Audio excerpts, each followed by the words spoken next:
Patuloy na tumataas ang presyo ng gasolina sa pandaigdigang merkado, kasabay ng pagtaas ng petrolyo ay sumusunod naman agad sa pagtaas ang iba't ibang klase ng bilihin, sapagkat ang lahat ng produkto sa mundo ay pinapagalaw ng mga sasakyan, from point A to point B, na siyang pinapatakbo naman gamit ang gasolina. Maaring magkaproblema tayo sa hinaharap kung magkataon, dahil ang produktong petrolyo na pinagkukunan naman ng gasolina ay isang non-renewable source of energy, therefore, darating ang araw na magdi-decline ang production nito. Sa kabila naman ito ay unti-unti namang ginagawa ng paraan ng mga iba't ibang kumpanyang pangtransportasyon na pang-alternatibo sa gasoline-operated vehicle o engine. Dito na pumapasok ang mga development ng electric car at electric scooter. At good news, dahil matagumpay nang naimbento at na-develop na ngayon fully operated na ang ilang mga electric car at electric scooter ng ilang kumpanya. At sa Philippine market nga ay nag-umpisa na ring mag-import ng mga electronic scooters. Napakalaking bintahin nito sa industriya ng transportasyon at maaring mag-iba na ang laro ng ekonomiya sa hinaharap dahil sa malaking development na ito. Ang pag-uusapan natin sa video na ito ay sa larangan ng electric scooter industry. Ang sikat at nangungunang Japanese motorcycle industry na Honda, sa kanilang electric scooter na Honda PCX EF01. Pero bago yan syempre, kung bago ka pa lamang po dito sa aking channel, baka naman kapatid kung pwede ay pakihit ang subscribe at notification bell icon para lagi kang updated sa ating motorcycle news and reviews. Huwag din kalimutan na mag-follow sa ating Facebook page. Noong buwan ng Oktubre, taong 2017, unang nilabas at pinakilala ng Honda Motorcycle Company ang kanilang electronic motorcycle na nooy isang prototype pa lang sa ginanap na Tokyo Motorcycle Show sa bansang Japan. Makalipas ang isang taon, taong 2018 ay naglabas naman agad sila ng isang global version para i-distribute sa iba't ibang bansa sa kadahilanang para masubukan ang nasabing electronic scooter, kabilang na nga ang bansang Pilipinas, particular sa lalawigan ng Romblon na siyang napiling lugar para i-testing ang pinakaunang bersyon ng electric scooter na ito, taong 2019. At ngayong taon ay alamin at bubusisiin natin ang lahat ng nabago at nadagdag sa mga features ng motorsiklong ito. Mapunta na agad tayo sa ilang niyang feature, na very common na sa isang traditional gas-operated scooter. Meron itong built-in USB charging port sa kanyang left side pocket na kung saan ay pwede mong i-charge ang iyong mobile phone. At ang electric scooter na ito ay equipped with smart key system na kung saan ay remote na lang ang ginagamit upang i-operate ito, kaya napaka-convenient para sa rider, at meron na din itong anti-theft alarm, dagdag safety features para sa seguridad ng motorsiklo. Pagdating naman sa instrument cluster, ito ay naka-fully digital dashboard, at dito ay makikita muna lahat ng importanteng impormasyon, gaya ng digital speedometer, trip meter, odometer, clock at battery capacity monitor. Alamin pa natin ang high-tech specs, engine performance and capabilities, at mga advantages ng isang electronic scooter. Umpisahan natin sa kanyang breakdown electronic motor performance. Ang electric scooter na ito ay equipped with synchronous motor.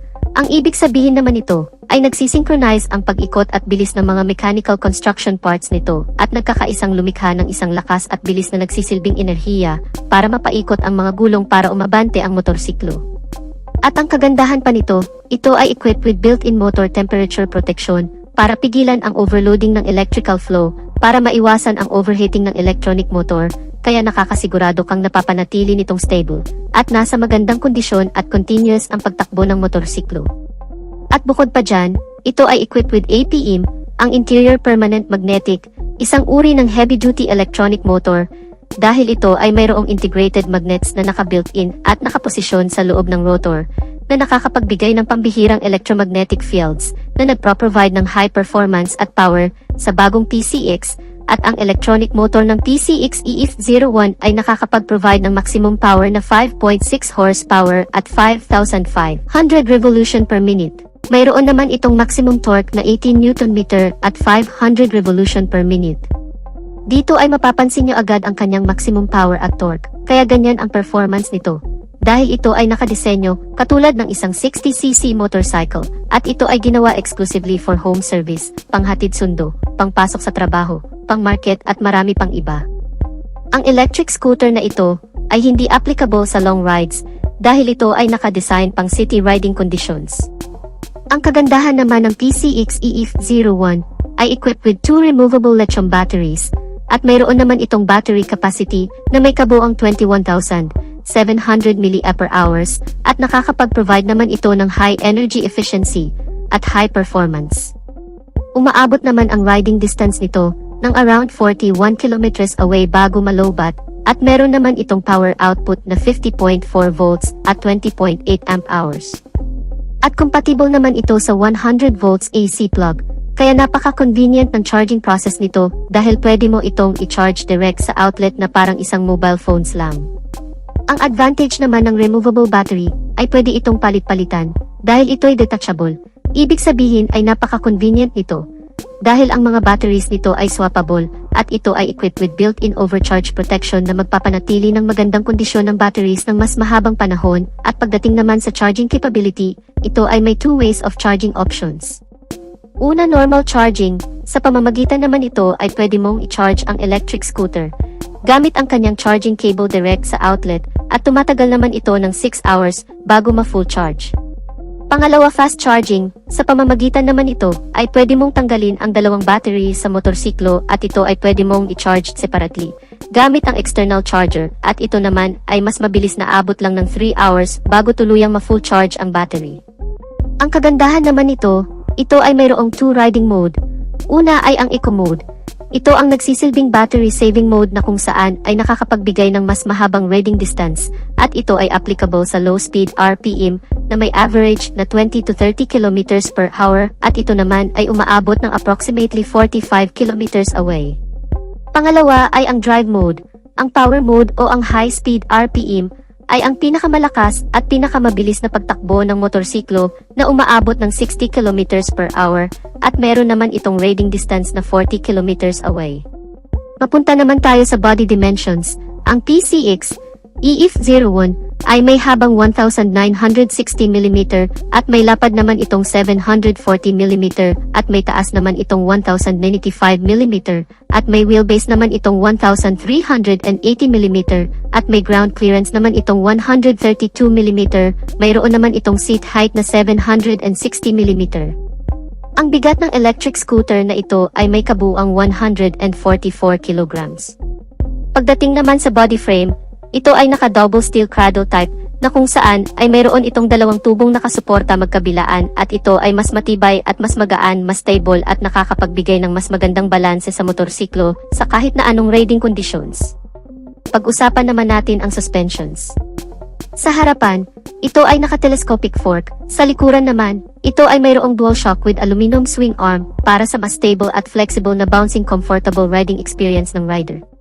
At pagdating naman sa braking system, sa harapan nito ay mayroong 220mm hydraulic dual piston single disc at sa likuran naman, ito ay mayroong mechanical leading trailing.